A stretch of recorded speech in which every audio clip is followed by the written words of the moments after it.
brothers to have a seat, come in.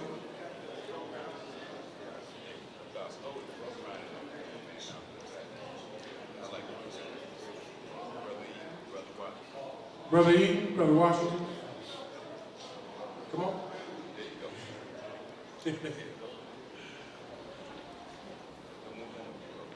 So we're moving on with the program right now. Next up, we're going to have the ceremonial lighting of the candles and a tribute to the founders. That's done by Brother Marv West.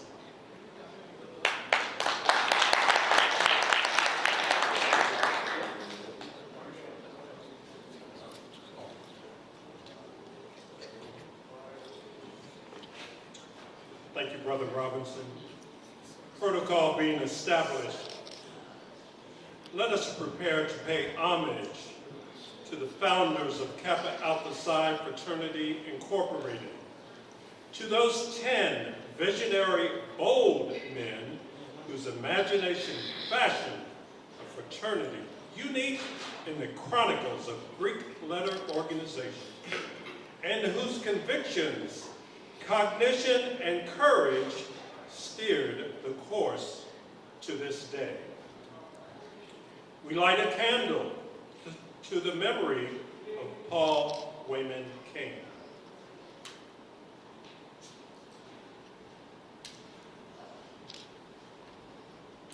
He was born in Charleston, Indiana in 1891.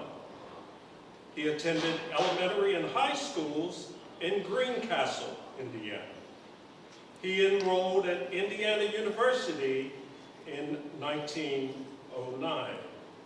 He was instrumental in establishing Gamma Delta and Zeta chapters. In later years, he operated his own catering service in Evanston, Illinois. There, he was fatally burned in a fire at his business. He entered Chapter Invisible in 1922. We light a candle to the memory of George Wesley Edmonds. He was born in Vanderburgh County, Knight Township, Indiana in 1890 and graduated from Clark High School in Evansville, Indiana. He entered Indiana University in 1910, but did not return after the summer of 1911 because of the illness and subsequent death of his father. He worked with the railroad and in the coal mines until he contracted pneumonia. He entered Chapter Invisible in 1962. We light a candle to the memory of Edward Giles Irvin. He was born in Spencer, Indiana in 1890. He graduated from Kokomo High School in 1910 and entered Indiana University the same year. After leaving school, he pursued a career in journalism, promoted activities in basketball and track, and in Chicago, operated the Afro-American Manufacturing Company, which produced novelties, candies, and specialties. He entered Chapter Invisible in 1982. We light a candle in the memory of Henry Thomas Asher. He was born in Woodburn, Kentucky in 1890 and moved to Bloomington in 1910. He received a BA degree from Indiana University in 1914. Later, he attended the University of Illinois and received a master's degree from the University of Minnesota. In 1910, he received the Bachelor of Laws degree from the Detroit College of Law. He entered the Chapter Invisible in 1963. We light a candle to the memory of John Milton Lee.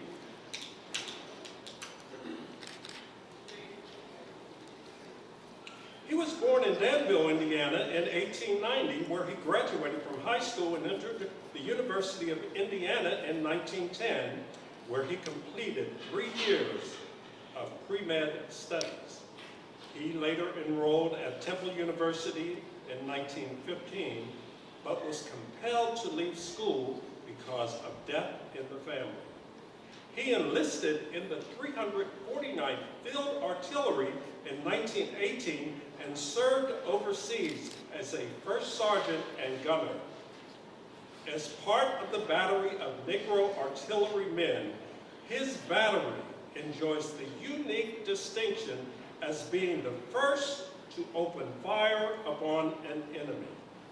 Brother Lee fired the first shot.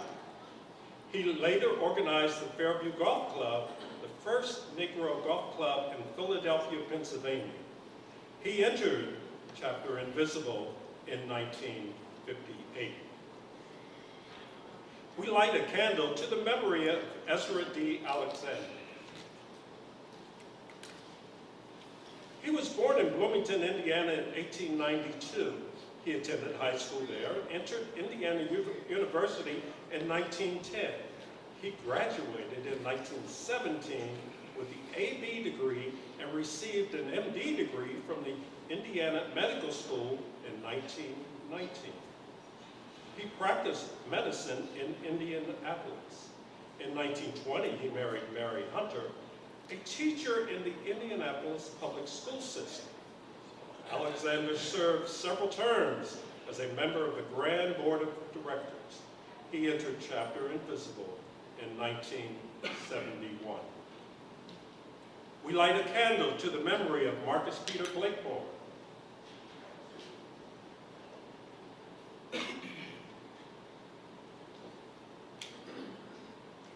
Marcus Peter Blakemore was born in Franklin, Indiana in 1889 and attended public schools in Anderson, Indiana. He graduated from high school in 1909 and entered the University of Indiana the following year. After leaving the university, he organized the Electric Engineering Company, which he operated until he enlisted in World War I. He entered the dental school of the University of Pittsburgh and graduated in 1923. He maintained a long-time practice in Pittsburgh until his death. He entered the Chapter Invisible in 1959. We light a candle to the memory of Guy Levis Grant. He was born in New Albany, Indiana in 1891, the third of 13 children, 5 of whom became members of Kappa Alpha Psi. After finishing high school, he entered Indiana University and graduated with a bachelor's degree in chemistry in 1910. In 1920, he received the Doctor of Dental Science degree from Indiana University Dental School. Although many played a role in writing the history of Kappa Alpha Psi, it was Guy who collected and guarded the precious source material which eventually became the basis for our story. He served on the Grand Board of Directors and as the Grand Historian. He entered Chapter Invisible in 1973. We light a candle to the memory of Byron Kenneth Armstrong.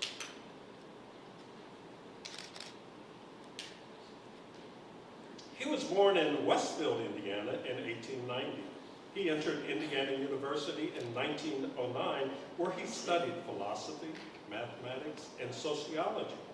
He earned a master's degree at Columbia University in 1913 and subsequently the Doctor of Philosophy from the University of Michigan in 1910. He held teaching positions in Florida, Indiana, Kansas, and Oklahoma. He was awarded the Laurel Wreath in 1910. He entered the Chapter Invisible in 1980. We light a candle to the memory of our revered founder, Elder Watson Davis. He was born in Christian County, Kentucky in 1883. He graduated from Indiana State Normal School in 1908 and and from the University of Indiana in 1916. With the advent of World War I, he resigned his teaching position and entered the first Negro officers training camp at Fort Des Moines, Iowa, and was commissioned a second lieutenant. He became a captain in the Reserve Officers Corps and was instrumental in having the Indiana Constitution amended to permit Negro enlistment in the Indiana National Guard. The school where he taught was renamed the Elder Diggs School in his honor. Brother Diggs served as Grand Polemarch for the first 6 years of the fraternity's existence and was later awarded the first laurel wreath in 1924. He entered the chapter Invisible in 1947. We join together on this day to celebrate the legacy of those 10 great men. Now let us have a moment of silence in their memory.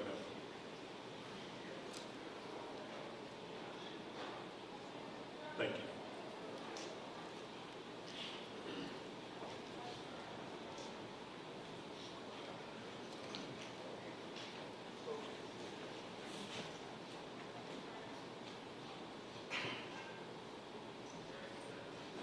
Next up, we're going to have some remarks by the Collegiate, the Vice Polemarch of the Epsilon Lambda chapter, Zeta chapter. That's Brother Alvin. Is that Kirksey? Yes. Come on up, Alvin.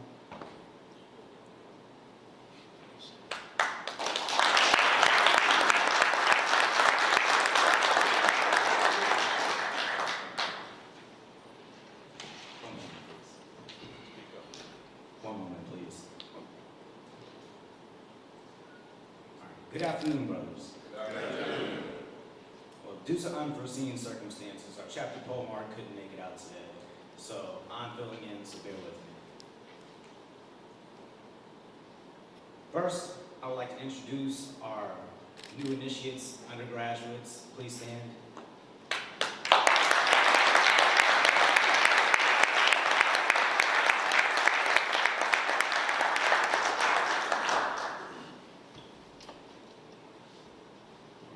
I'm Alvin Kirksey, the current Vice Polemarch of the Zeta chapter, and on behalf of my chapter, I would like to thank all of you for inviting us today, and we would also like to thank the Columbus Alumni chapter for paying for the food.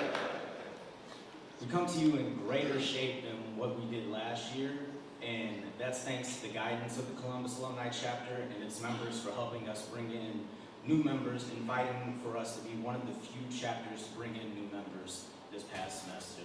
And thanks to Brother DJ over there for helping us with that. In specific, I would also like to thank Brothers Donald Bean and Eric Holloman for being MCA chairs. So if they would like to stand right now.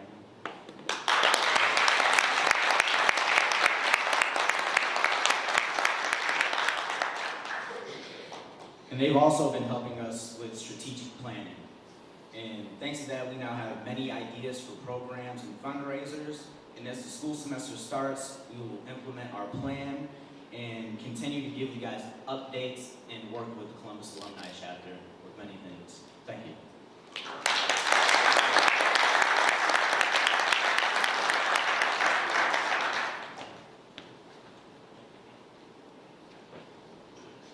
I can see in the back of the room there we have the programs. So we're going to get those programs passed out. In the programs, at this time, normally we'd be doing the history, but we ask you that you silently read the history and take some time to read it in your program. I also wanted to take this time to let every brothers know that, we all know that we're men of God, and the Founders Day program doesn't end with this or hanging out tonight at the house, but we also have a church service that we must have as many brothers as possible at that church service. That's going to be done at our brother David Carter's church. He's pastor of the Worship Center of Central Ohio. The address is, you got your pen and paper out? phone, whatever. 2600 Old Courtright Road. 2600 Old Courtright Road. Now the service starts at 10 o'clock sharp. You know what sharp means, right? You do it 10 o'clock. And afterwards there will be food served. So we're going to ask that, please, actually I'd like to see a hand of brothers who will be attending tomorrow. See a hand? Can we see some hands? Is there a particular attire that you want us to wear? Usually we like the red jackets. Normally red jackets, black pants, red ties, white shirts. What do you think, Mike? Mike? Sanders? The dress for tomorrow, church service. The dress for tomorrow is the red jackets. There we go. Red jackets. Red jackets, and of course the black pants. If you want to wear a black suit, that's fine. If you want to wear a black suit, that is fine. With a red tie, white shirt.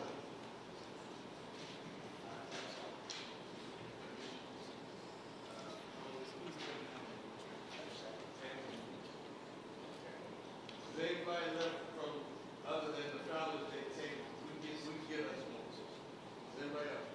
Brothers, the reason we got 40 books is because I'm tired of picking them up after the ceremony and putting them at home in my closet. Because a lot of brothers don't take the books with them. They don't keep them as keepsakes.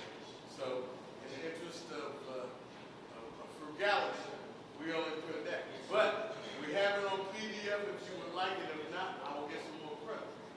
So, that's what we're on. But Founders Day, people, I'll make sure you get a book because it's all over. I just got to go get it. Okay?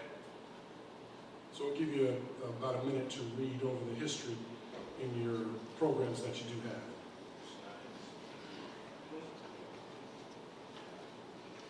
Well, it's not in this version. No, it's not in that version. We didn't. Oh, it's not in that version? Well, we're going to move right on in the program. And the great thing is we've got a speaker in the house today. And, hold on. We have some people in the back here.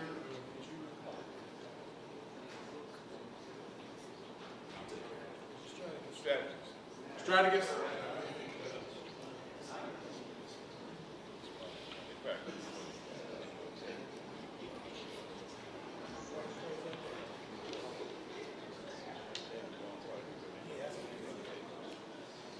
Brothers, who done it? Brothers, how many don't have a book? I'll make sure you get that.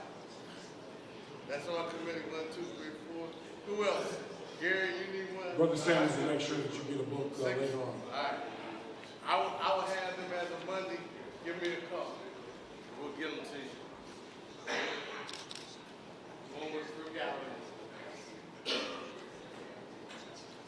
Also, while we're waiting for you to read that, Brother Robert Turner II, please stand. He has tickets to our scholarship luncheon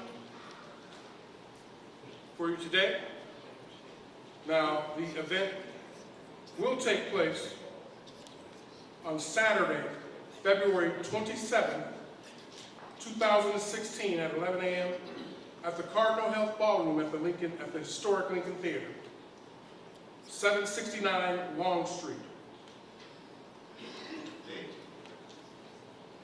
February 27th, 2006. The tickets are $50, correct? He has the tickets for you right now.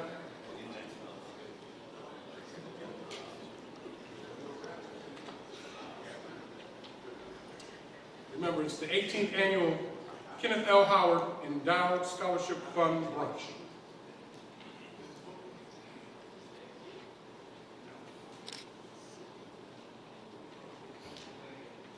Bobby Beal, are you ready? I'm ready.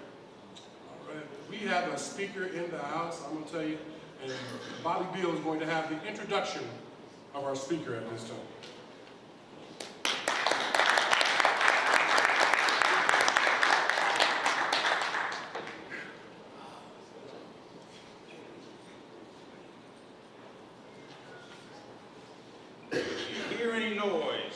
me and my boys, the News. Brothers, no standing committee has a greater appreciation of our past, recognizing the present, or assisting in setting chapter standards than the Founders Day Committee. For 25 years, it has served as the chapter's moral and spiritual compass, constantly seeking the answer to the question, why Phi Nu Pi? A role its members, both past and present, embrace. The committee goes to great lengths in selecting a theme and in its search for a keynote speaker who has the ability to both challenge and inspire us. Someone who helps us see the big picture, think outside the box, and provide us with the knowledge and wisdom required to develop new initiatives and support our efforts in maintaining and enhancing existing programs. We believe that Brother Mitchell has just such a message. He is a historian reporter who will open your eyes to new revelations about the fraternity we cherish and love. He has faced many of the challenges we have overcome, those we have yet to solve, and a few we have never experienced. His research into the backgrounds of our founders, particularly Diggs and Armstrong, our early fraternity history, and key elements of our ritual and creed resulted in an epiphany that altered the manner in which he practices and preaches Kappa. We hope he has the same effect on you. Listening is the most critical thing a leader at any level should do. From this moment forward, the committee asks for your undivided attention and your participation as an active listener. Listen to the words spoken and pay close attention to the nonverbal messages delivered by our keynote speaker. Understand what is said, not what you think you heard. Analyze the entire message, not just one word or phrase. Last but not least, respond in a manner that allows the speaker to know that his message has been delivered and accurately received. So brothers, please join me in welcoming a 1986 Pi Chapter Morehouse College initiate, author, consultant, and scholar, Brother Earl Mitchell.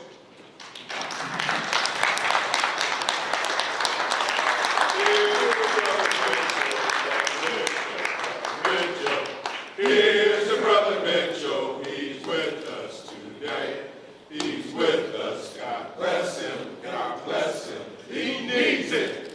Here's the Brother Mitchell, he's with us today. For he's a jolly good fellow, for he's a jolly good fellow, for he's a jolly good fellow. And he wears the cap of tin speech.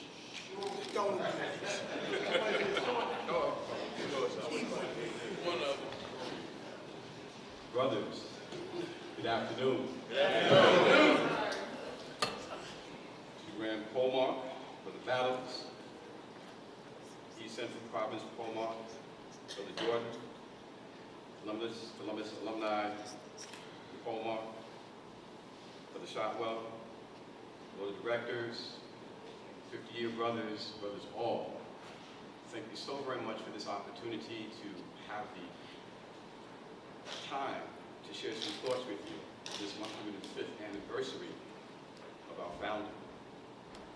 We are very, very fortunate in ways in which oftentimes we don't recognize. And it's my hope that at the end of the words that are shared this afternoon, we'll have a better and a deeper perspective of just how brilliant our founders were and continue to be. You will find that at the bedrock of Phi Nu Pi, the deeper you dig, the more solid it becomes. Because it was not arbitrary in terms of the manner in which our founders came together, nor thought about what this organization not only is, but would actually become. With that being said, to speak to you, it's more than an honor, and I'm more than excited to be here. And seemingly, I was destined. And what I mean by that is this. There are more commonalities in terms of some of the things I've recognized since I've been in Columbus about our engagement, my personal engagement with Columbus. We start with the first one. The fraternity house is on Mount Vernon Avenue. I'm from Mount Vernon, New York. Secondly, the chartering of the Columbus, Ohio Alumni Chapter was done on April 23rd, 1921. Pi Chapter was chartered on April 23rd, 1921. And in addition, you all know about Brother William J. Madison, where we understand the influence on Zeta Chapter, and in 1992, I had the honor to initiate his great-grandson, William J. Madison IV. So there are some commonalities here that we cannot take for granted, if you will. In addition, I was told that I have 30 minutes. Please know that I'm going to take 29 minutes and 30 seconds. Okay? With that being said, I'm going to begin my remarks with a poem that I wrote in the book called A Historical Look at Kappa Alpha Psi. Before I say that, I want to say this. I'm going to be dealing and digging into the history of our fraternity. Not disrespecting that which has been written in the history books of that which we understand through our ritual, but juxtaposing that which we find with our creed and our history as it's understood in terms of the history of real world history, particularly dealing with people of African descent. Now this is important because our culture, if you will, is much more broad, much more vast than we can ever imagine. Fraternity, the idea of fraternity has been around since time immemorial. We are but current iterations of that which our ancestors had always known and would always hope that we would become. What do I mean by that? Well, coming to this country as enslaved Africans, there were already ancient orders that many of us might not know. Can we turn the mic up?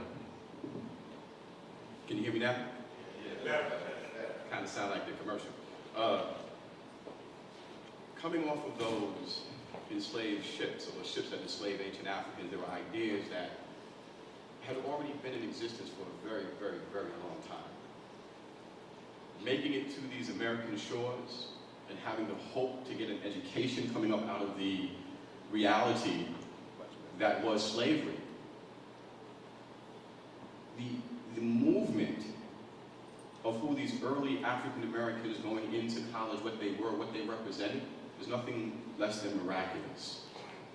Our founders, whether they knew this or not, and seemingly they did, incorporated a lot of those thought processes in a way in which most of us don't recognize. These are the things that I want to discuss. And the way that I want to discuss them is within, and I'm frameworking them within accountability, transparency, truth, and character. And we'll start with accountability. From a fraternity standpoint, our accountability to one another is to honestly be brothers, and not just in a casual manner. We are to be brothers in a way in which the true essence of fraternity binds us in a manner that is not only spoken, but it's unspoken. We are spiritually binded in a manner that, based upon the oaths that we take, based upon the words that we say, based upon the ideas that go along with where we take that oath, it's very important.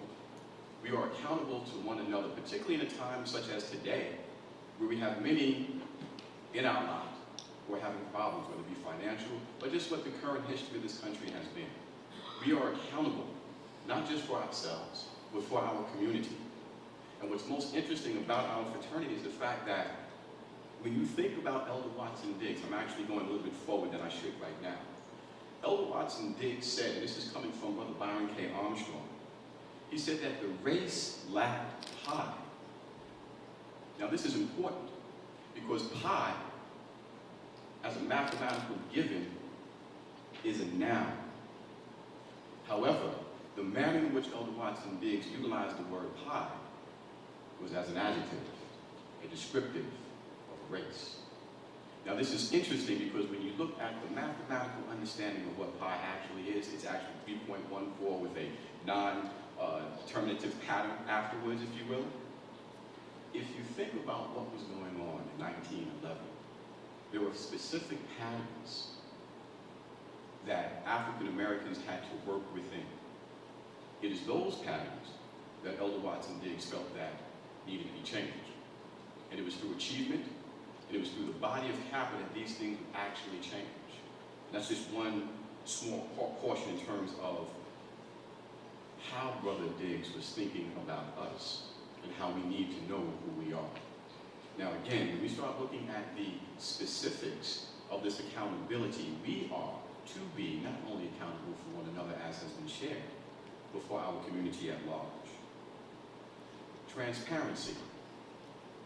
Engaging in one another where we're being honest and true. Oftentimes, we speak to one another, but do we see, do we feel, do we understand one another? That transparency is hard, particularly oftentimes when we engage as men, African American men, that transparency isn't always apparent. It's something that we must do. And when we look upon our look at our founders, and we recognize what it is that they represented to one another in the early 1900s, this is important. Because it is in that time, not like this, even though we have our issues, where they had to be transparent. There was no playing around, because things were extremely serious, because of what that time period spoke to. They had to be transparent. They had to be honest, because without being honest, without being true, something could have happened. For lack of a better word or phraseology, they had to have each other's backs. So in that particular instance, that level of transparency, the level of accountability, had to be incorporated, had to be understood, and it continues, it should be passed on as we engage right now. Now what I find to be quite interesting in terms of the transparency, about the accountability that our founders had for one another, was the fact that in those early years, there was something that was very specific about each and every one of us and each and every one of them, our founders and those who they would want to bring into the organization. And when you look at many of the old writings, there's a word that keeps popping up, and that word is character. Character is not about how people see you. It's about who you are when people don't. Now that essence of character is the manner in which we not only have to bring individuals into our organization, but we have to look and see who we truly are. Who are we? What do we represent? Is our character righteous within the realm of fraternity and that in which we believe in? And are we honest with ourselves when no one is looking? Now this is important because some of these questions are the things that I actually raised. We know who we are. It's like the ancient words on the temples of Waset and Warit, which are commonly called Karnak and Luxor in Egypt. And on the front of that temple, the word said, "Man, know thyself." But what's interesting is that is precisely what our founders are asking us, to know ourselves through and being the essence of finding pi. Now what's interesting is that truth, the ideas that were etched in bedrock, if you will, back in the early 1900s. We have to ask ourselves, what were our founders thinking about? I said earlier that Brother Diggs said that our race lacked pi. I explained to you what pi is from a mathematical perspective, but then we have two other letters that precede that. Phi is very important. But what's interesting is that phi was one of the ideas that was going to be utilized in the first aspect of our model. But tau was also a letter that could have potentially been used. Now this is important when we understand what tau and what pi actually represent from a mathematical and a philosophical standpoint. Phi, as we know it, from a sacred geometrical standpoint, is considered the fingerprint of God. Now this is important because, well, what does that really mean, and how does that actually mean anything in reference to our fraternity and our model? Well, The mathematical correspondence to phi is 1.618, which we find in architecture, and in addition, we find throughout all organic aspects in the universe. Now this is important because we can look at phi as being God, or the fingerprint, if you will. As we move into the second aspect of our model, Nu, coming up out of the Egyptian Nun, or Nous, meaning mind, there's a movement that's going from phi to Nu to pi. I'm not sure if you're seeing it, but follow me.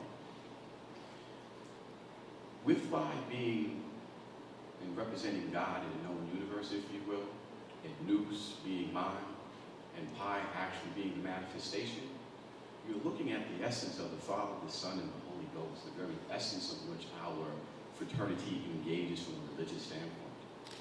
It is these ideas that were incorporated in a manner that is juxtaposed on our coat of arms, if you will, and we understand what that speaks to.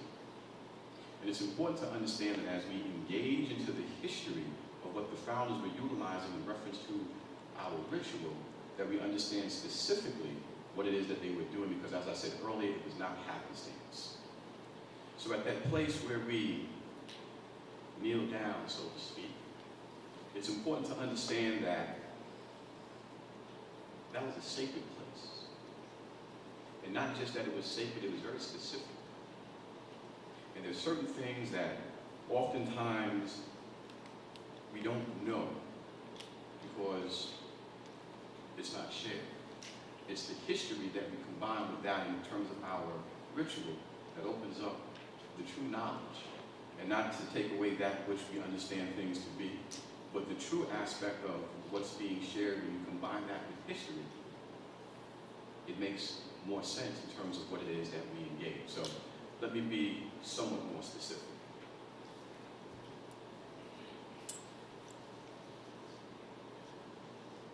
When you go to that sacred place, some don't realize that that place was burned down in 548 BC.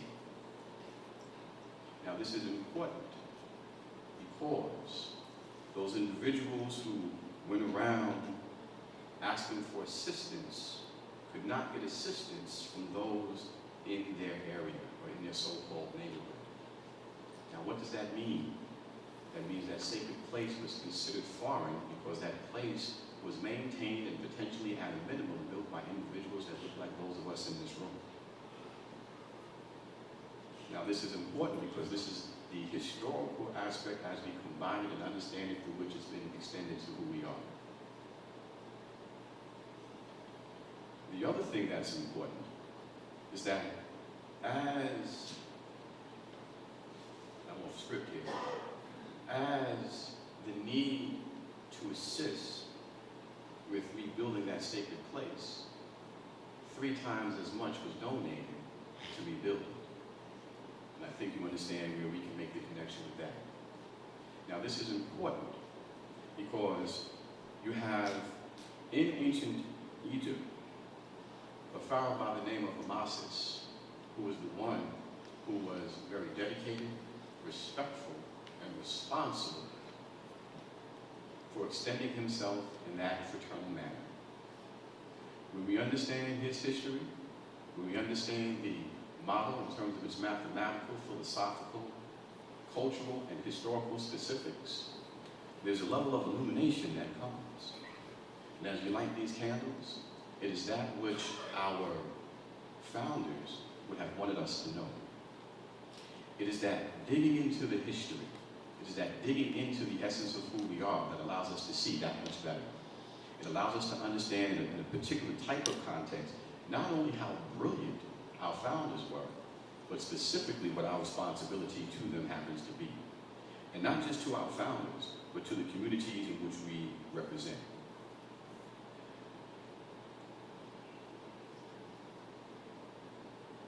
One of the things for me, in terms of having the opportunity to stand before you with the level of seriousness, and I wish I had a better manner in which to present, but this is very serious.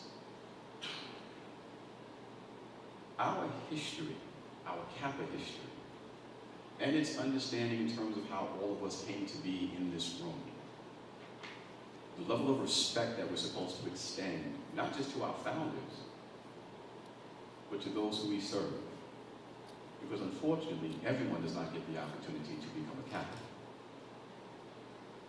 But to recognize what our responsibility above and beyond that which we are, and to make sure that we give within the manner in which King Amasis had given to those brothers. It's that level of respect, that level of honor, that level of knowing. And more specifically, the level of information, the knowledge, the wisdom that needs to be passed on. This is very ancient. It's not only ancient in Greece, but it's also ancient in Africa. Coming up out of Africa and recognizing from whence many of these ideas have come from. In understanding that, it's our responsibility to pass that information on to those who come into our rank. So for the young brothers who have just been newly initiated, it is important to understand the depth and the insight that comes with our organization, and to recognize how special we are, but to recognize the responsibility that we have to pass that which we have on.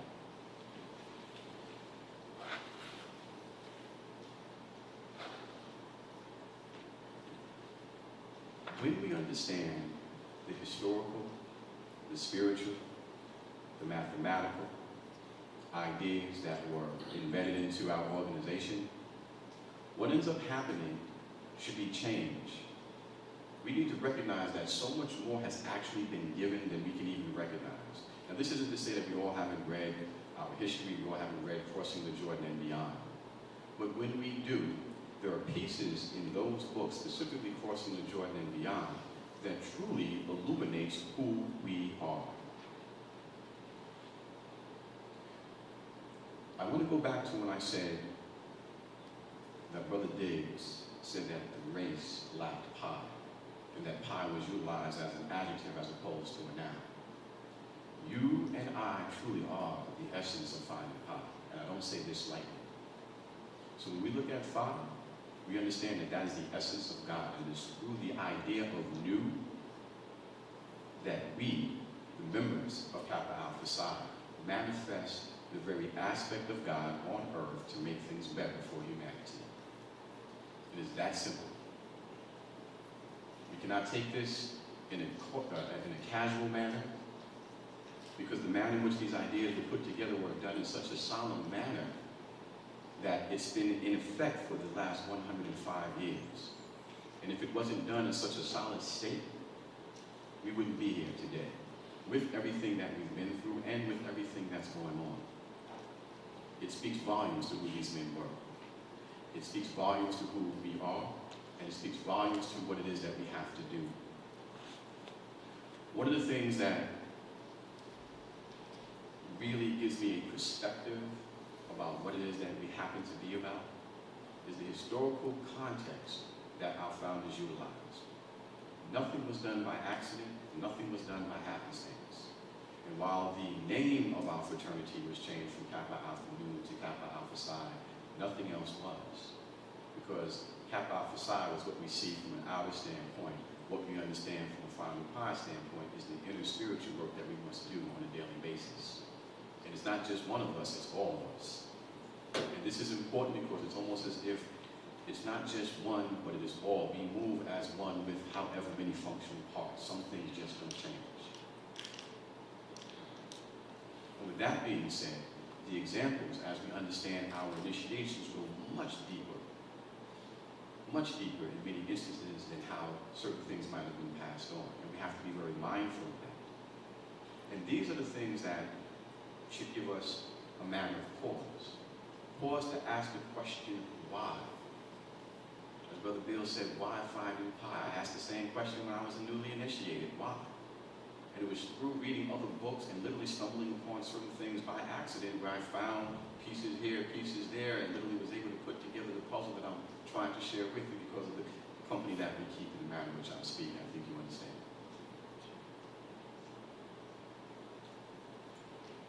So what ends up happening when we delve a lot deeper into who we are, why we are, it should give us the understanding as to what we need to do, particularly for the new brothers who are coming into the organization. We are changing. We've gone from a pledge process to an intake process to a new NTA process. Regardless of what the process has been, we all need to speak and be in unison. If I see you in California, I should know you by your spirit. If you see me in Atlanta, I should know you by your spirit. If I see you in Mobile, Alabama, you should know me by my spirit. Now, I know that you say, okay, this is something that we know, we take it for granted. No, this is something that we really need to understand. It took me a long time to understand what it is to be a Kappa man, and I can honestly say that. As an undergraduate, you get initiated, you go through certain things, you hang out, you have a good time, and all that good stuff, and you get that, that's a given. But to really understand what Kappa is, you really do have to engage it. And I'm not trying to speak to you or at you, I'm really trying to share something with you from a personal perspective. Having had the opportunity to travel around the country and meet different brothers and have conversations and to learn, really let me know that our founders really saw something in us that we couldn't see in ourselves. Hence the fact that Elder Watson Diggs said that we lacked high. And to be quite honest with you, I'm trying to figure out just exactly what that is. Because in the book that Byron K. Armstrong wrote, he did not specifically say what it was. But the fact that it was said lets me know that many of the ills in our society, and understand that we are a microcosm of society, it is still taking place. And what is it that we lack? But more specifically, what is it that we as a body of Kappa men have to manifest to eradicate those ills? Not just within our own society, but within humanity itself. And it speaks volumes to what the founders spoke to, the fact that we do not discriminate against any color, any ethnicity, any religion. It is the only fraternity that does that to my knowledge. Now this is very important because what the founders understood was that it was bigger than them. As we understand, it's bigger than one individual, one chapter, one line. It's about Kappa, and even in that instance, it is bigger than us. To juxtapose what I just said in terms of it being bigger than us and what it is that we're supposed to be doing for humanity, I'm going to recall a story for you. Back in 1992, when I first went to Egypt, I stood on the Giza Plateau, and I'm looking at the Great Pyramids. And I recognized that I was not living up to my potential. And I shared this with some of the brothers last night. And literally, I cried. And it wasn't a cry in reference to, I feel bad about myself. I recognized how inadequate I was. I recognized the fact that in that very moment, there was much more for me to do, and I had to be cognizant of what my responsibility and my role in this world happened to be.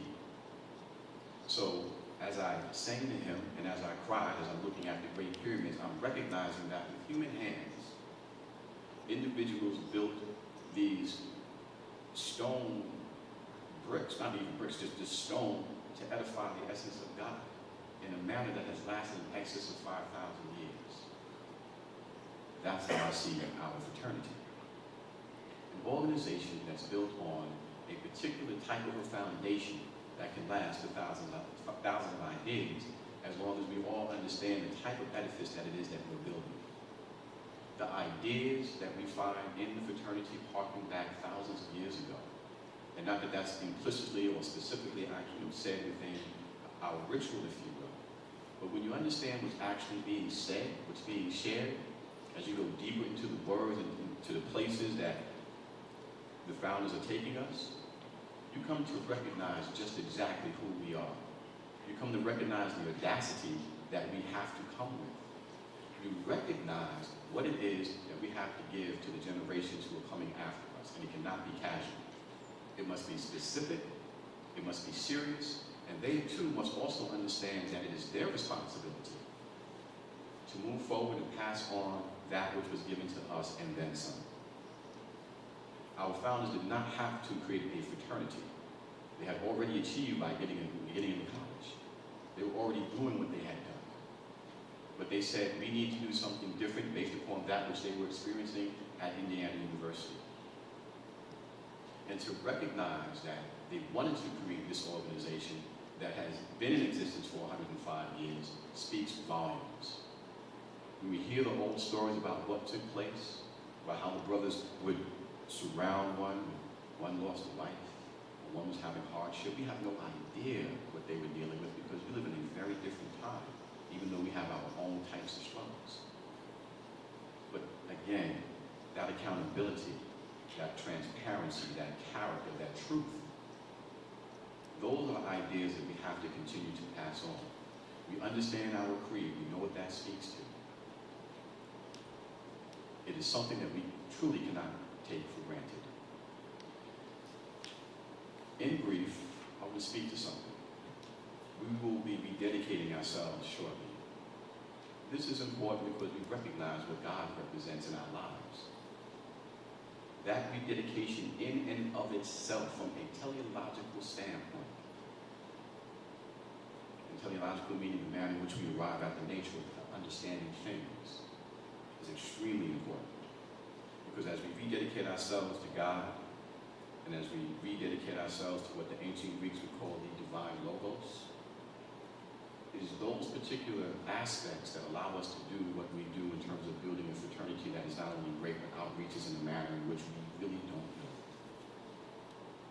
So as we take that oath, as we remember what it is that we're supposed to do and become, understand that it is not casual. Understand that it is serious. Understand that it is based upon things in many instances that we have not had an opportunity to see.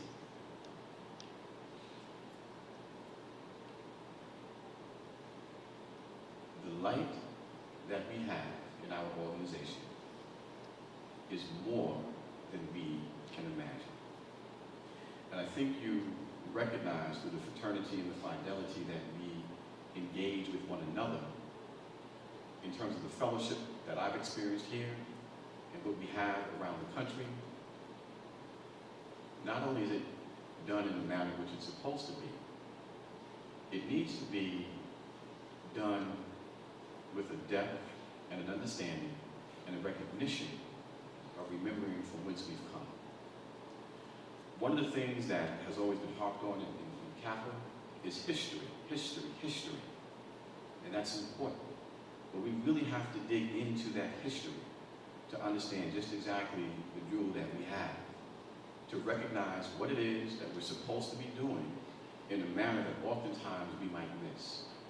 So I share those few things about accountability and character and truth, because these are the things that we as black men in particular have to recognize that we don't forget. It is the fraternity that allows us to come together, but it's the depth of the fraternity that allows us to stay together. It's not only that history, but it's that knowledge that's at the bedrock, if you will, of what it is that we have been given since 1911 that allows us to do what we're supposed to do. Now, I'm not sure if my words ring true to you.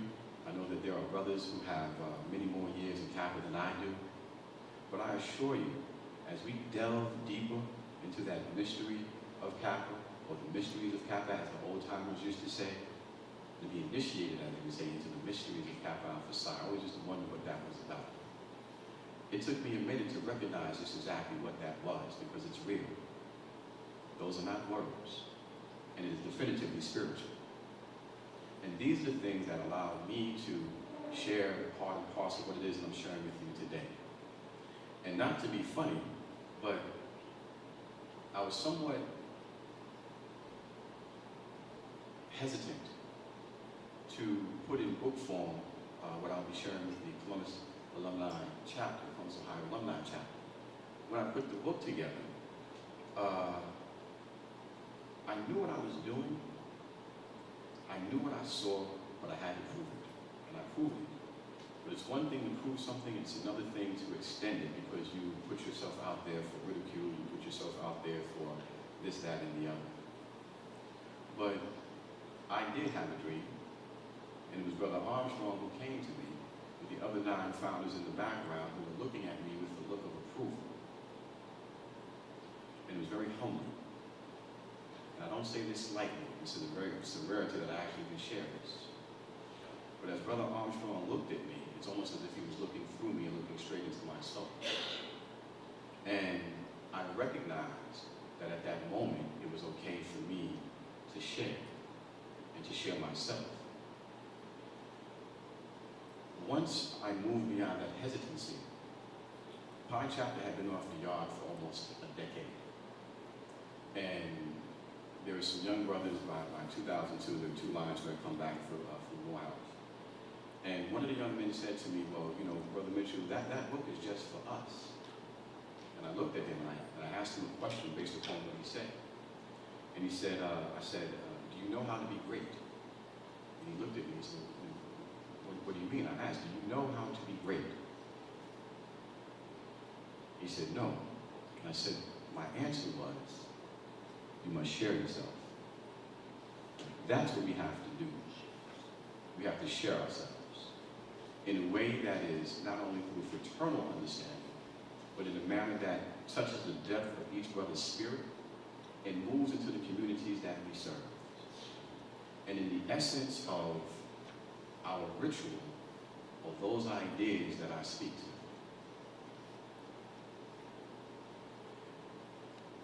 to, normally I'm a little more animated, and I don't mean to be so solemn. But who we are and what we represent, it is solemn. It is serious. And it took me years to understand just exactly how serious it is. When you're younger, you can party, you can step, it is wine, women, and song. But as we get older, there are certain things that become more specific, that become more binding because we're getting older. We recognize what life truly is. When we sing the hymn, it's no longer just because we had to learn it because we crossed. We now have more sands. I know I have. And you understand that that hymn really means something. I don't have to go into it with you, but you understand what I'm speaking to. Those golden shores are real. And whether you were online or coming through the intake process or coming through the new MTA process, those who precede us will be there to greet us. And while that's understood, what's more specific is recognizing that Kappa spirit. And it has nothing to do with any individual, any line, or any province. It's about all of us.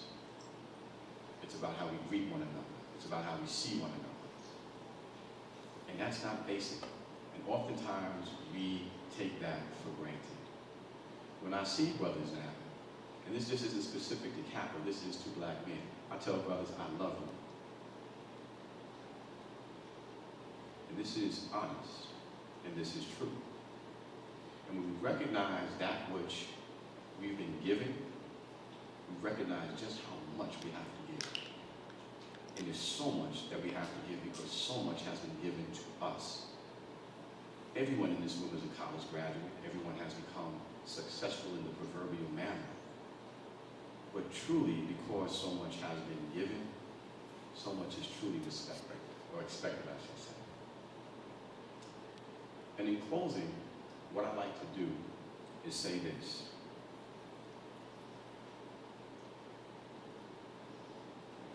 My journey in Kappa has been amazing. At every turn, I've been humbled by the graciousness and the spirit of the brothers. This weekend is no different. I am again reminded why I pledged. I am again reminded what we are to represent. I am again reminded where we come from. And I'm again reminded who our founders are.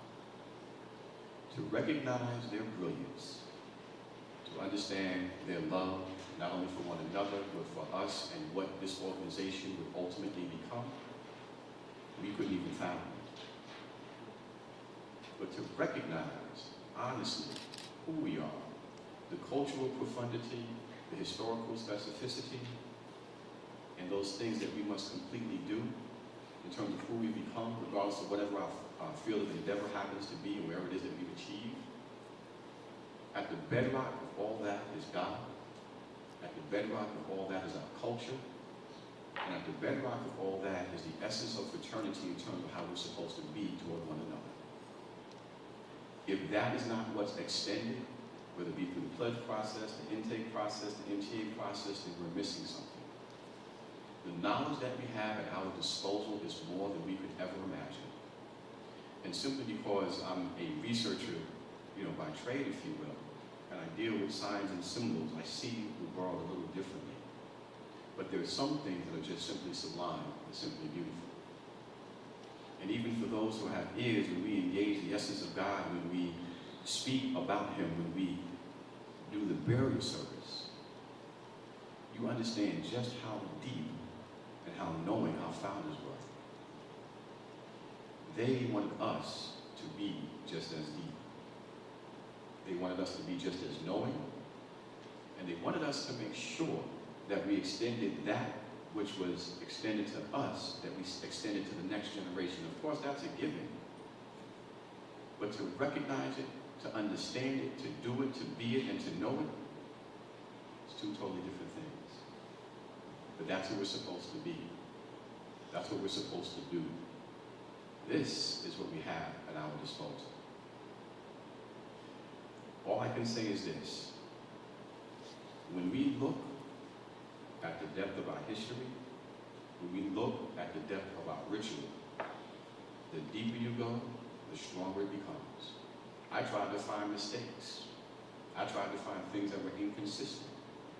But every time I looked, it became stronger and stronger and stronger. There were no mistakes. And that's something to think about. Not just putting together an organization, but putting together a spiritual understanding for individuals to go through that can last for more than 105 years. This is who we are. The true essence and advocators of Phi Pi. Those that recognize that through the essence of God and through the utilization of our minds that we get the opportunity to manifest that which God sees through our achievement. That is the Father, the Son, and the Holy Ghost. That is the essence of Africa. That is the essence of Christianity and Islam and Judaism and all these other ideas that in many instances might be foreign to us, but if you engage the essence of Kappa, you will find them all there. Again, the brilliance of our founders and the specificity of our ritual. With that being said, that will conclude my remarks, but there's just a few more things I'd like to say. For the Columbus, Ohio Alumni Chapter, for your archives, I am extending a book, A History of Kappa Alpha Psi, to you. And in addition, the other book that was written on Washington, D.C., called The Egyptian Origins of Washington, D.C. It is important that our ritual, not our ritual, but our archives be maintained. I know at many of the undergraduate chapters in Atlanta, the archives are sketchy at best. We must do better. But it's important to recognize that there are certain books that we should have, and definitely if all of you do not have Coursing the Jordan and Beyond, please make sure that you get that book and have it as part of your archives. That book is as important as the history of Kappa Alpha Psi. And with that being said, I want to say thank you for your attention. Thank you for withstanding not just my nerves, but the fact that I'm actually overwhelmed, if you will, because of what it is that I feel right now, because of what this weekend has actually been. And I want you to know that our founders recognized and knew the brilliance that we would become. And as I look at you, I get the opportunity to see my reflection. Thank you very much.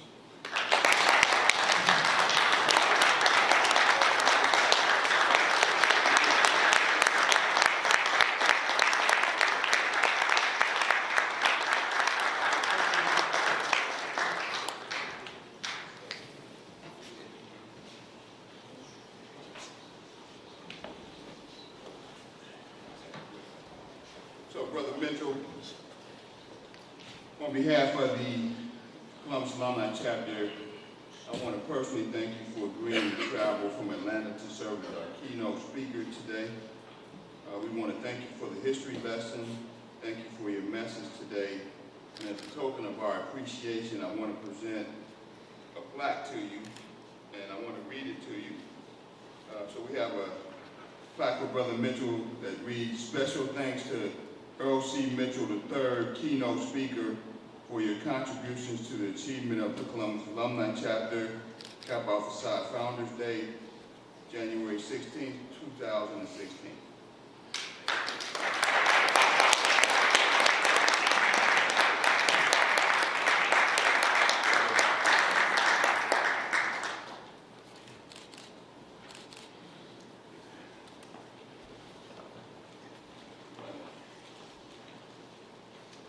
So brothers, give our keynote speaker another round of applause.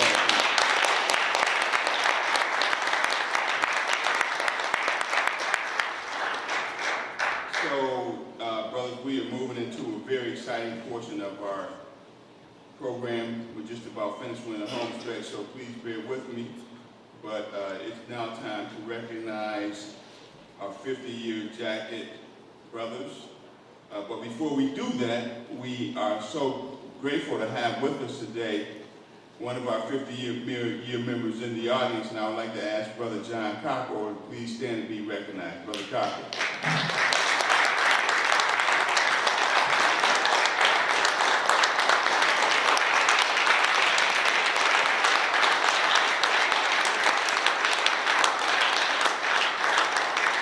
Brother Kappa, we love you very much. We're so happy to have you here with us today.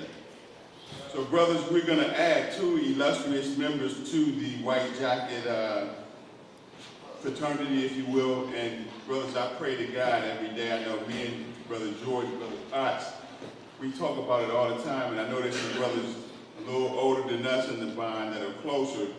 But I just pray to God that one day I will be able to put on a white jacket. It's such an illustrious part of the fraternity. And I love it. I love doing this. So the first brother, and brother, I'm going to read some information and then I'm going to ask you to come forward. But our first brother that we're going to recognize today and honor him with his 50-year jacket is Brother Wilbur Jones. Brother Jones crossed into the fraternity in 1966. He crossed at Benedict College, Gamma Mu. I'm also happy to report that Brother Jones has been an active member of the Columbus Alumni Chapter for the past 17 years. This is a wonderful brother, quiet but effective. And this brother pays his dues. He's one of the first brothers that pays his dues every year. And I want to tell you, brothers, Brother Jones came to me real early in the process last year and said, "Hey, Shot, I'm getting my jacket next year, man. I need you to make sure I got my jacket. I don't want no problem." I've been waiting a long time to get this, so no, I took care of it for you. We got you hooked up. I'm real proud and honored to be able to present you with a 50-year jacket. Would you please come forward?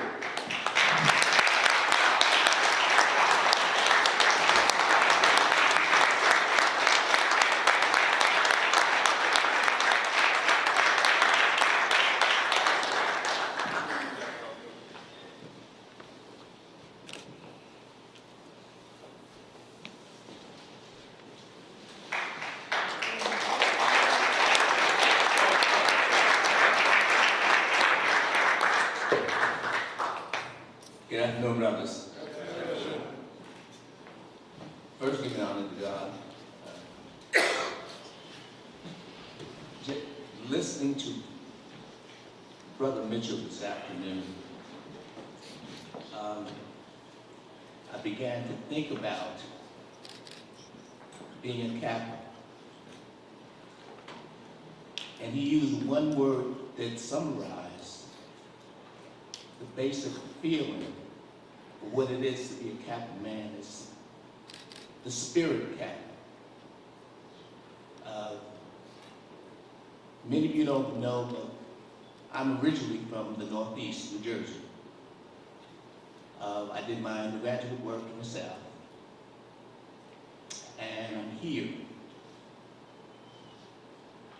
And just being in different places I've experienced the spirit of Kappa. And I guess that's the key. I think about when I came here 17 years ago. And Brother Wingfield and I grew up together, and he said, you know, this is a fantastic chapter. He said, matter of fact, this weekend we have an event, and I'm going to take you to one. And he took me to Brother Wes's house. And when the day was over, I felt as though I had been a part of the chapter all my life. And that's when I talk about the spirit of being a Kappa. So I thank God that I've had that experience wherever I may go. And I've traveled different places throughout the country, and I've met different Kappa men. But the spirit of Kappa has been the same. So to all of you, thank you for joining our great clan, and hopefully you'll have an opportunity to experience the spirit of Kappa. Thank you.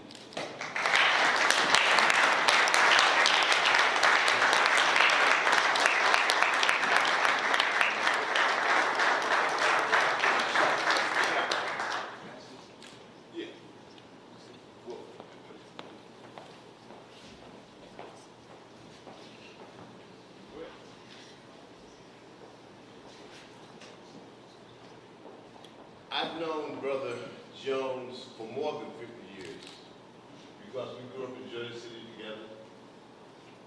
We went to the same high school. I've been in this house and knew his mother and father. He's been in my house and know my mother and father, my sister, my brother, and my two brothers who are Kappas. But when we were in high school, we had a high school fraternity called Kappa Beta Epsilon.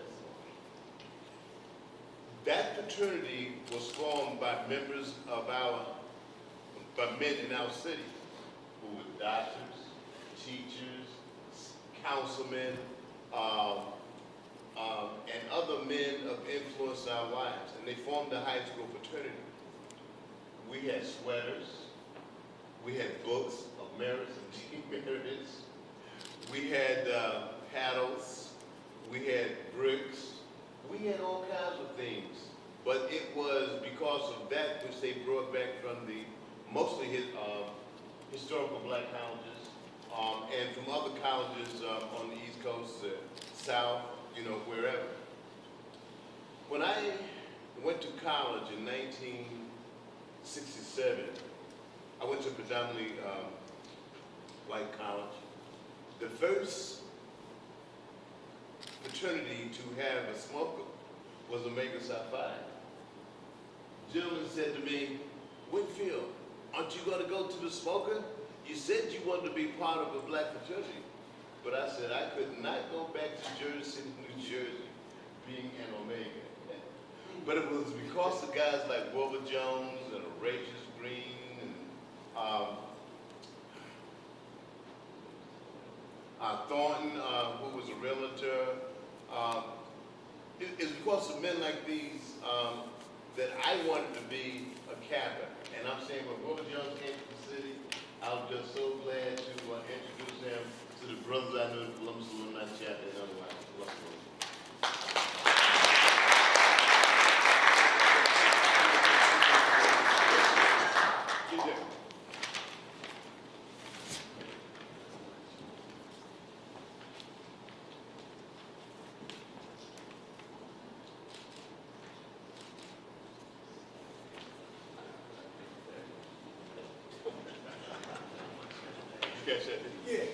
So, brothers, one more time for Brother.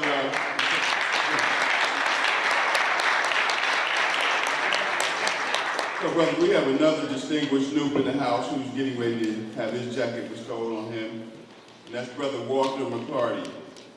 Brother McClarty crossed in 1965 from North Carolina A&T, Alpha Nu chapter Nu. Did I get that right? Okay, Alpha Nu.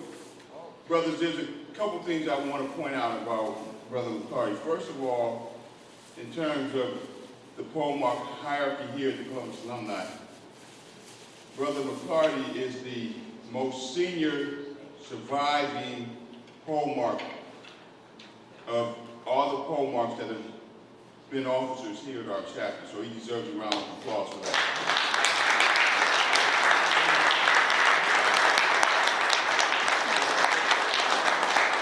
The other thing I want to say about Brother McCarty is that even though he is not, Brother McCarty, if I'm correct, are you living in Cincinnati now?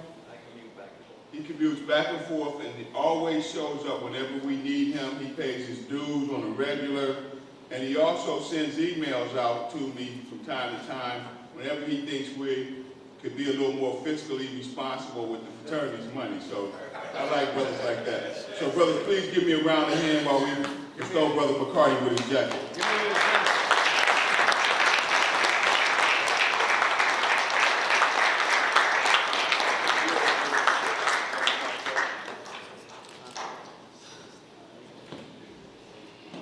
In the year 1911, when the arbutus blooms in the spring, Kappa Alpha Psi was founded, and of its praises we sing. Of love, its praises we sing. Kappa Alpha Psi.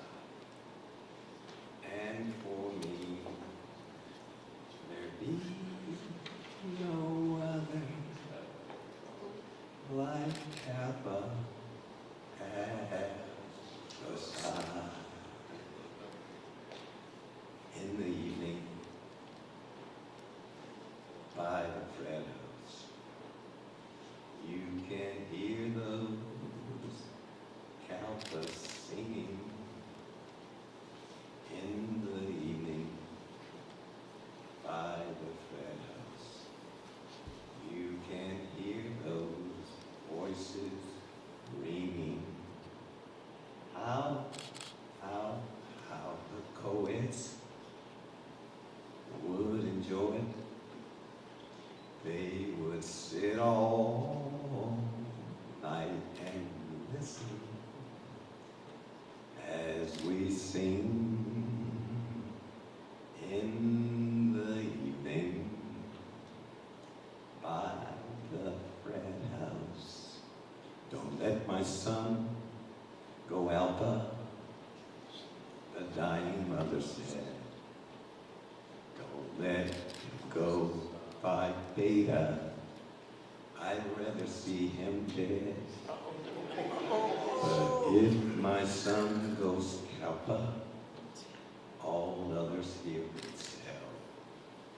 Rather than Omega, I'd see my son in jail. I've got a couple more memories I'd like to share with you.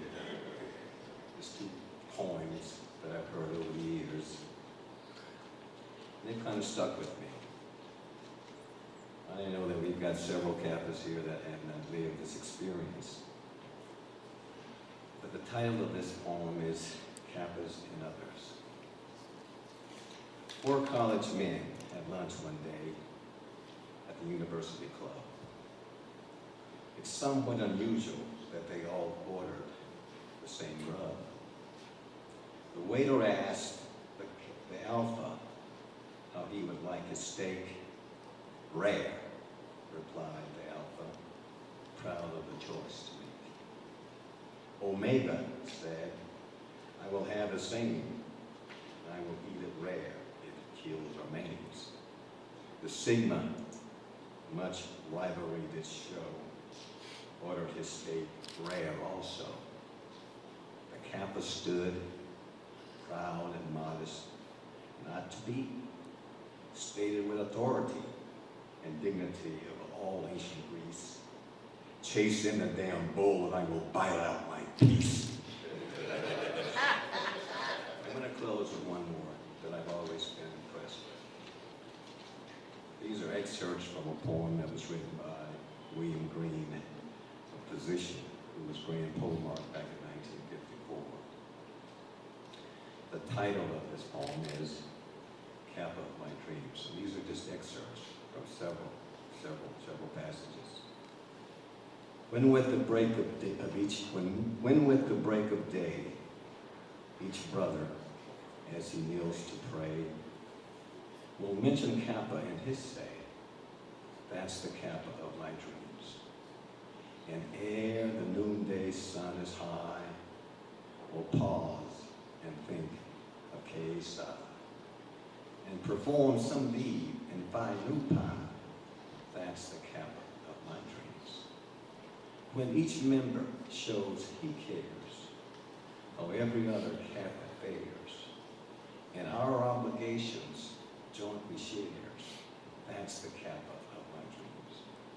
And when Greeks from every place admit that Kappa leads the race, and our achievements set the pace, that's the Kappa of my dreams. Thank you, Kappa, for my dear brothers.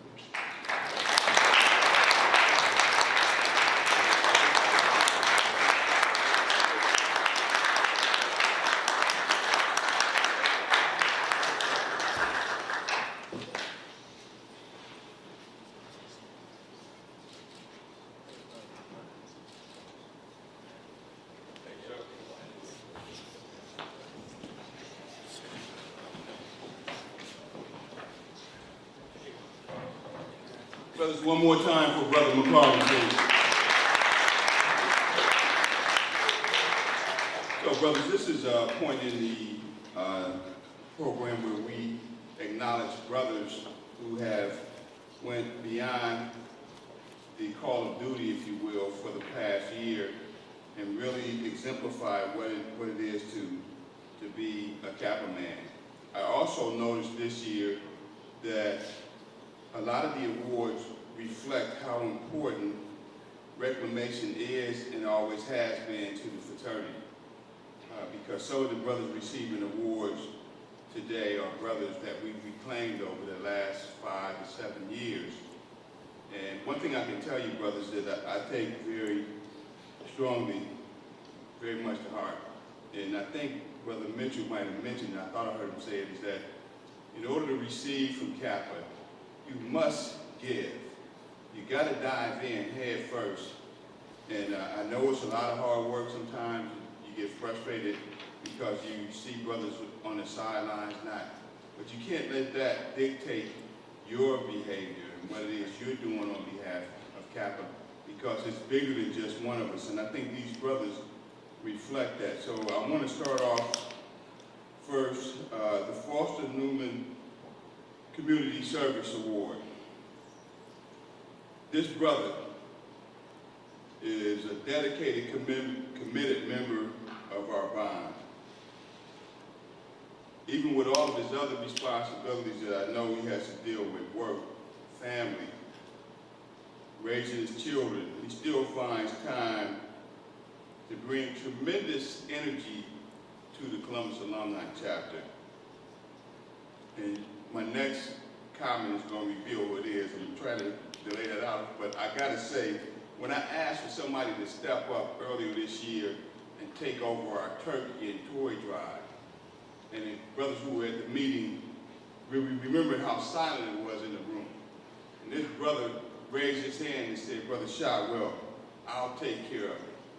And brothers, not only did he take care of it, but this brother, through his efforts, raised more money than ever for any of the times that we've done the turkey and toy drive, so much so that we have over $1,000 in surplus ready for next year. Brothers, I want to say that I'm just so proud of this brother. This is a reclaimed brother, and I would like to ask Brother Jeff Usher to come forward. And receive the Foster Newman Award.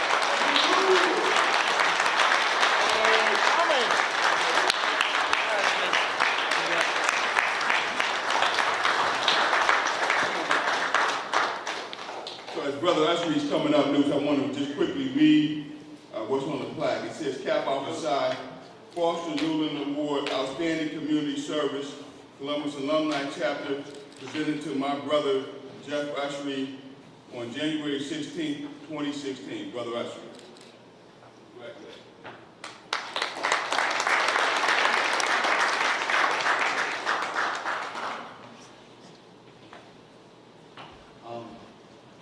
First of all, I want to thank God for giving me the opportunity to be a Kappa, to be a father, husband, to be a member of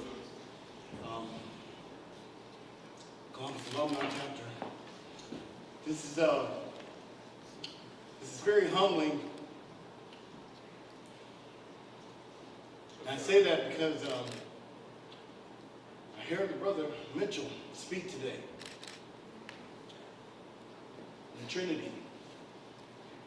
And this award is about a community service. And I don't go around professing it, but the same community that I took from in those streets, drugs and alcohol. And I always thought about Kappa and achievement. And what would my brothers think of me? But it was one of the things that drove me, along with God, to get my life in order. And I'm not where I want to be, but I'm definitely not where I was. So to be able to come back and serve this grand fraternity, to serve our community, is the essence of what the brother was speaking about. Giving back, sharing myself, trying to be an example to you all, to my community, to God. I just want to thank everybody for being here today.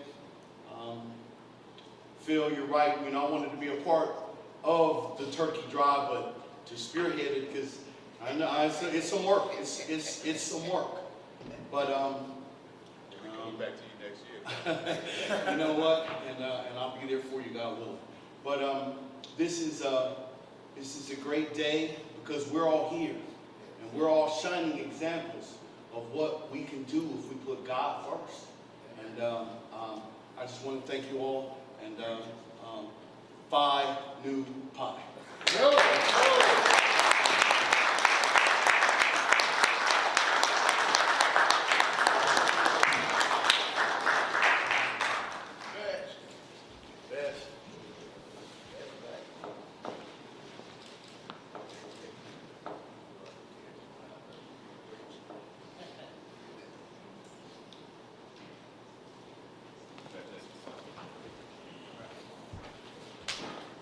One more time for Brother Husband.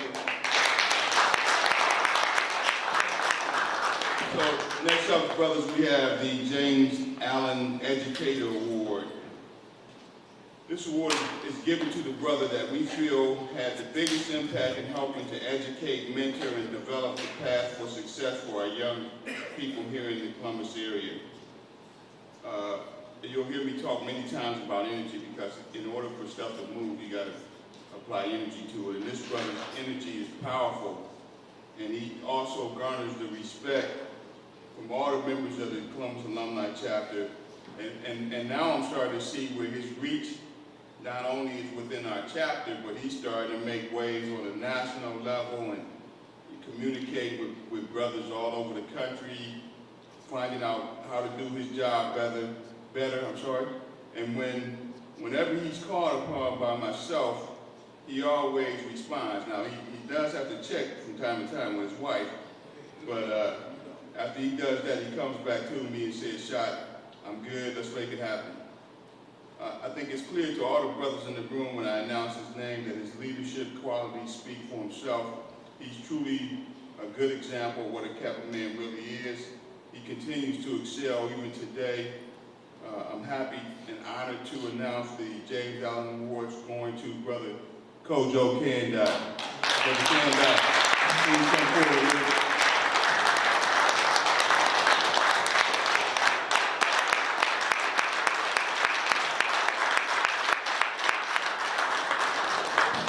And as he's coming forward, brothers, let me read the plaque real quick. It says, Kappa Alpha Psi Jim Allen Award, Educator of the Year, Columbus Alumni Chapter, presented to Brother Kojo Kandai on this date, January 16, 2016. Brother Kandai, congratulations. Love you, man. Absolutely. I tell folks I'm a country boy from North Carolina. I'm simple. I want to make sure that of course, that I honor God, honor my family. When we think about male relationships and mentoring, I want to make sure that in his absence, Brother Kappa, that I honor my grandfather who gave me opportunities that he didn't have. I promise you, I say, I wonder would my grandfather be proud. And I hope that I can have that impact on someone who would say, I hope I make Kojo proud at some point. So thank you, it's humbling. I'm not going to belabor it. Brothers, we'll have a great year. Let's keep it going.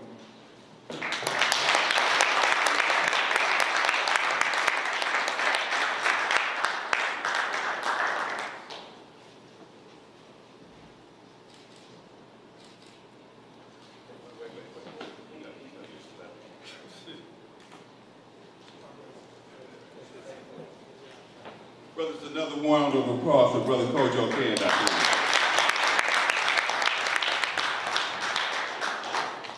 So, brothers, now we come to the point. We have 2 awards left. We have the Paul Marshall Award and the Brother of the Year. The Paul Marshall Award is an award that the Paul Mark has been granted the special privilege of giving to a brother that he feels has gone beyond the effort in terms of giving to our chapter, giving to the fraternity, and it's one that I have laid awake many nights over the last 10 days or so, going through brothers' efforts over the last year and trying to figure out who should I give this award to. And I will tell you that there's any number of brothers who work extremely hard for this chapter. They know how I feel about them. I try to make a point of letting brothers know how much I appreciate their efforts. But this brother is getting recognized tonight because he's a member of the chapter that, in my opinion, brothers, has embodied everything that's important to the success of our chapter. Things like commitment, loyalty, having a very strong work ethic, and a willingness to speak truth to power when it's necessary, even if it's to me, you know, because I'm not always right. And so those kinds of things to me are very, very important. This brother also, I asked this brother to take on a very important task for the Columbus Alumni chapter. He didn't hesitate, and not only did he not hesitate, but he handled the responsibility in a way that I knew he would.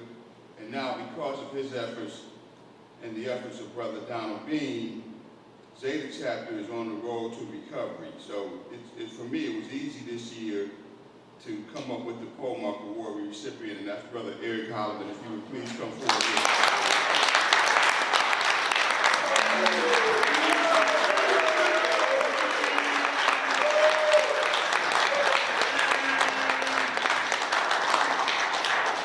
As Brother Holliman is coming forward, I want to read his plaque note. It says, Kappa Alpha Psi Paul March Award, Columbus Alumni Chapter, presented to Eric Holliman for outstanding service, January 16, 2016. Brother Holliman.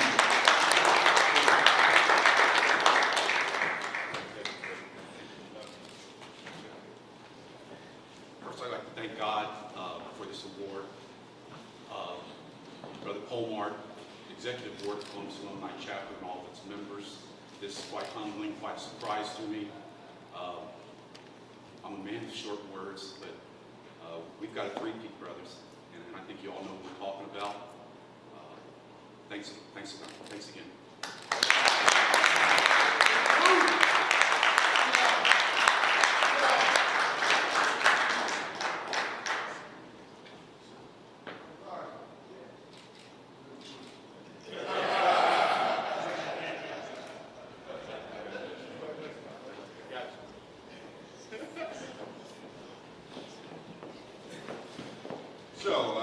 As the suspense builds. So also, brothers, I want everybody to know that the awards were not awards that I set and granted. It was an effort through the Founders Day Committee and the Exec Board. A lot of vetting, and at the end of the day, all the votes were tabulated and sent to me. So, everybody can admit I've done a great job of keeping the lid on who the winners were. I I've had a couple of brothers kind of go, hey, Shaq, can you tell me? So I haven't told anybody who these winners were, and that's why you see brothers surprised and happy to receive these rewards, and they're very deserving of them. So now we're at a point where we're going to honor the Brother of the Year. And brothers, as you well know, all of the award recognitions are important and special. However, the Brother of the Year award has significant meaning and symbolism. What it conveys is that this is a member that the Brothers Corps feel reflects everything that we as Newt stand for: achievement, community involvement, political involvement, a willingness to help, a willingness to give of himself financially and otherwise when asked. In my opinion, brothers, our Brother of the Year this year is someone that has strong leadership skills, and he serves on our chapter very well. And for me personally, Newt, I'm really, really happy for him. This is also a brother that's been reclaimed over the last 5 to 7 years. I'm really happy to call him one of my closest friends and confidants, and it gives me great pleasure to present the Brother of the Year to Brother Richard Crockett. Come on up, man.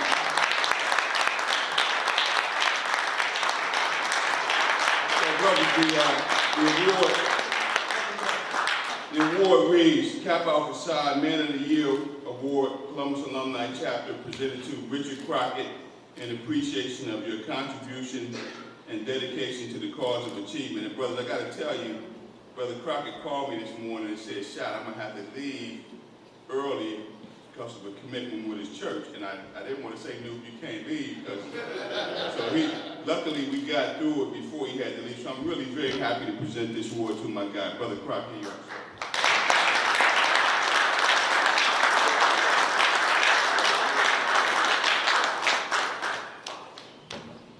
First of all, let me give honor to God, our Lord and Savior, Jesus Christ. But without him, none of this is even possible. As Brother Usher said, I'm extremely humbled today because for those of you who were at Kenneth L. Howard last year, I'm one of 10 children. I was telling Brother Party this morning, I grew up in Mobile, Alabama. And as I stand before you, I'm living a life coming from very humble beginnings that I can only imagine. And as Brother Kojo said, you know, I stand here with both my dad who passed and my mom passed in 2015. You know, I would only ask, you know, have I made them proud?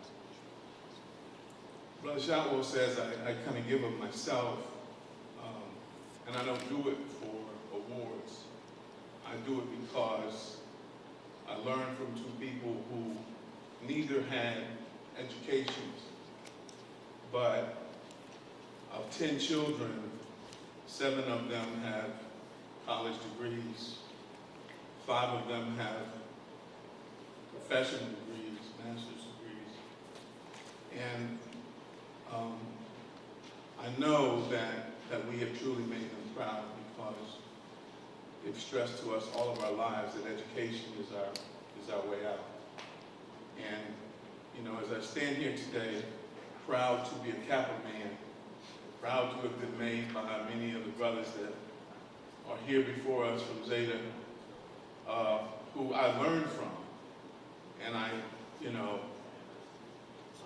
took pages out of their books. So I stand here on the shoulders of those who came before me, both in terms of my parents, as Brother Wingfield said, men and people in churches and organizations that I've been a part of who've been role models to me and have given me so much. And the little that I do to help, again, is not done for personal accolades. It's done from the heart. It's done from a place where people who have helped me over the years. And I just am so grateful to stand before you having received this award, but more importantly, having experienced all that Kappa has given me. And I often say that where we are in our lives is the sum total of all of our decisions and experiences thus far. And I can tell you one of the greatest decisions and one of the best experiences that I've enjoyed in my life is having chosen Kappa and being a part of this great fraternity. Thank you so much.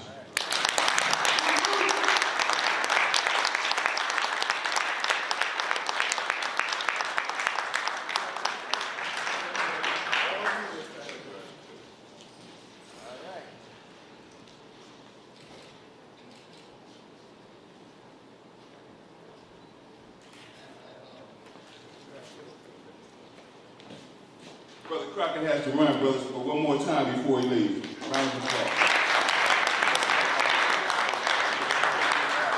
So just some closing remarks before we move to the oath of rededication. I'm going to take the podium first. I want to start off by thanking our esteemed keynote speaker, Brother Mitchell, for coming up and being with us this weekend. Brothers, give him another round. I also want to acknowledge our East Central Providence Polemark, Brother Darren Jordan, who not only is a good friend, but also a wise confidant. And brothers, you need to know that Brother Jordan was working diligently behind the scenes to make sure that we got the opportunity that's coming to us in June with the Grand Board of Directors meeting. So let's give him another round of applause.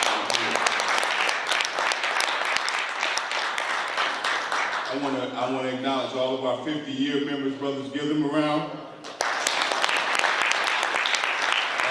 Our chapter awardees. I also want to, again, because he wasn't here earlier, but with the Founders Day Committee, please stand one more time and be recognized. Brother Mike. Come on, brothers. Y'all can be better than that. Give them a round, man. One thing I did want to say before you leave the mic is I want to acknowledge my Dean of Pledges, Brother Bobby Bill, who, brothers, as I've learned over the last few weeks, it was Bobby's efforts that created the Founders Day Luncheon that we enjoy today some 25 years ago. So please acknowledge Brother Bill, would you? Thank you, Bob. So, brothers, we're gonna have a cup over at the house after we get done here, and I gotta know who's mixing the cup, man, because some of y'all know heavy hands. We're having a cup after this is over. I want at the fraternity house, and then somebody mentioned it, brothers, real quickly.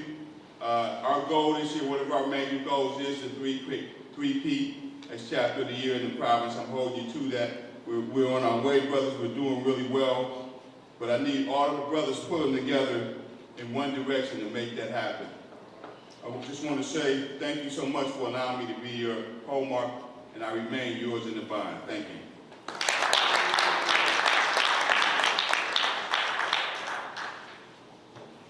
Well, once again, on behalf of the Founders Day Committee, thank you everybody for coming out today. We're going to have our chair, Brother Mike Samuels, come up and give us his closing remarks.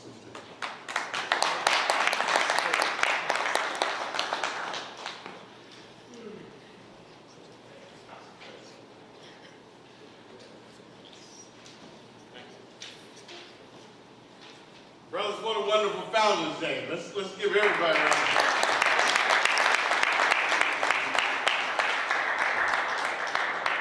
Founders Day should always be near and dear to us because it's the only event we have each year where it's all about us.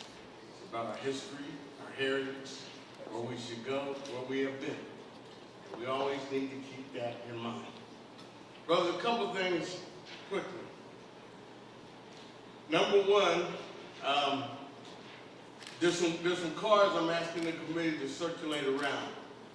As you may or may not know, Brother Wilson is very sick, John Wilson. And we've got a couple cards that we're gonna circulate around as these brothers sign, put a note on it or whatever, and we'll take them to him. And you know, if you have his number or you have his, you know, his home phone number, give him a call. You know, in case you're not aware, Brother Wilson has stage 4 cancer, and things aren't real good. But they can be better if we acknowledge that we love him, that we're behind him, we're behind his family, and we do whatever is necessary to make him feel appreciated. So I would ask that you sign that. That's one. Number 2, where's Brother Pete at? Okay, stand up there, Pete. Brother Pete James, he took a substantial part in the Founders Day book. He, in fact, took out a page and a half for ads, and he has a request, and I think it's reasonable. I have this book here still. Brother Pete has a friend. You want to tell him about Pete real quick from there? Yeah, come on up.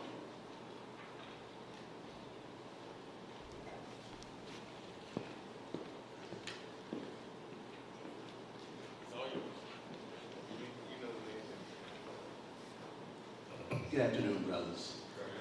We have a brother here that is from Denver, Colorado. His name is Steve Harrell, and he had a major stroke. And that is my big brother, Pi chapter. I think he went over in 67, and I went over in 69. I invited him here to our luncheon just to meet you brothers, but because of his physical condition and mental condition, he's not able to make it in decline. I want to visit him and his family immediately after our Founders Day luncheon. I thought it'd be great if we can all just sign a book and I can deliver that to him. Just letting him know that we love him, we care about him, and certainly he's part of the brotherhood, part of the bond. So if you all can do that for me, I want to extend greetings from you to him this afternoon. So thank you very much. Yeah, here's the book.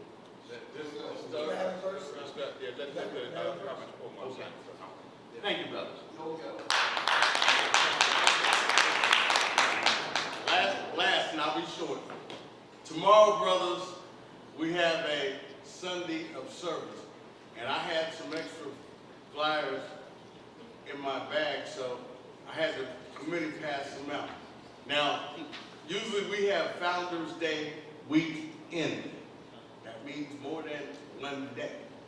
And on Sunday, we want to culminate this with going to a brother's church for our Sunday of worship. On Sunday, tomorrow, we will go to Worship Center of Central Ohio. Pastor David Carter is the presiding pastor. The address is on the flyer that you'll be handed out. It's 2600 Old Courtright Road, Columbus, Ohio. For you that used to live east or even bowl, it's right down Eastland Bowling Lanes.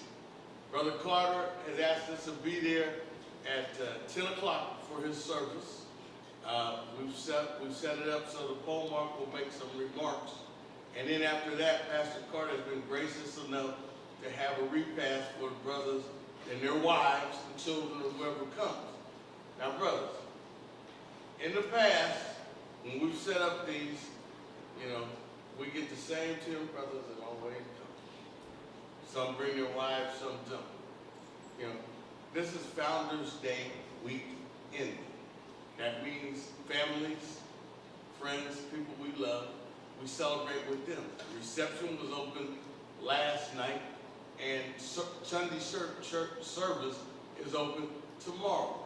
So take your family, brothers, and let's come out to deck Pastor Carter's church, which is one of our brothers, an esteemed pastor, and let's support him. Let's support all our pastors. We try to revolve this around to every pastor that we had.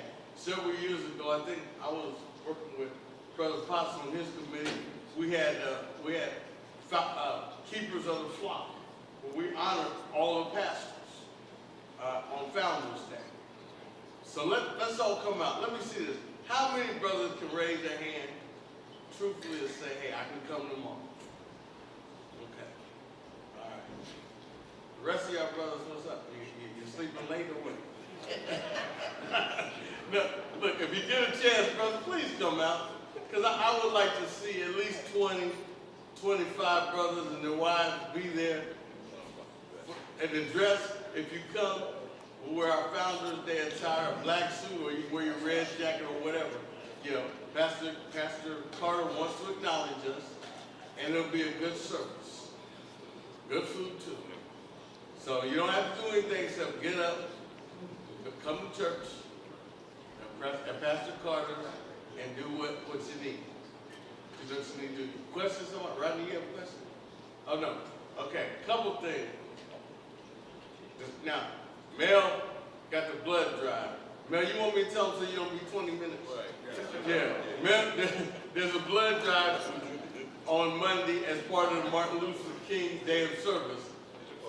And Mel's got a poster at the house. He's probably got one on him. It might be on the back of his shirt. It might be on his blazer. I don't know. But the blood drive, Mel, 20 seconds. Okay, Quickly. brothers, tomorrow is the 18th, but it is for the 18th through the 23rd. That means that you can call the American Red Cross, set up your own time. There are 5 locations that you can choose to give blood, whether you want to give it before, during your lunch break, or afterwards. But please give. You never know who will need blood. We have a living example right now. 30 seconds. Who have received blood.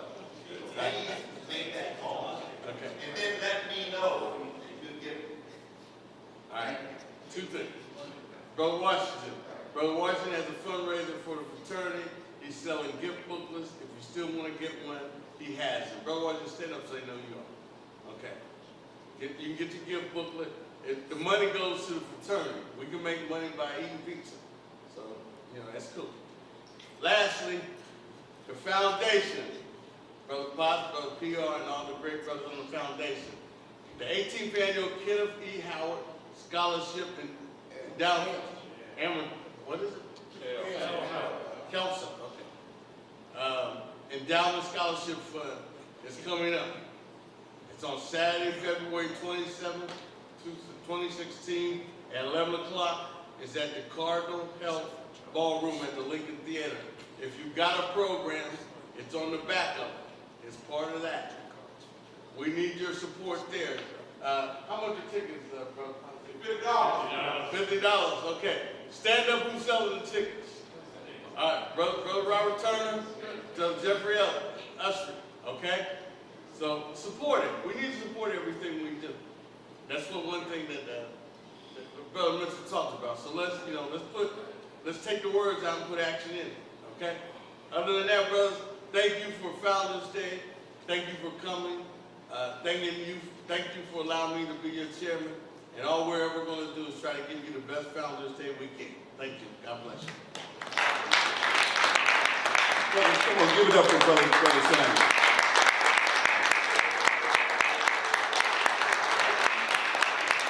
So, brothers, we are getting ready to move into the open rededication of Brother Strategist. Would you please take care of Ms. Graham? And Ms. Graham, thank you so much for your photography services.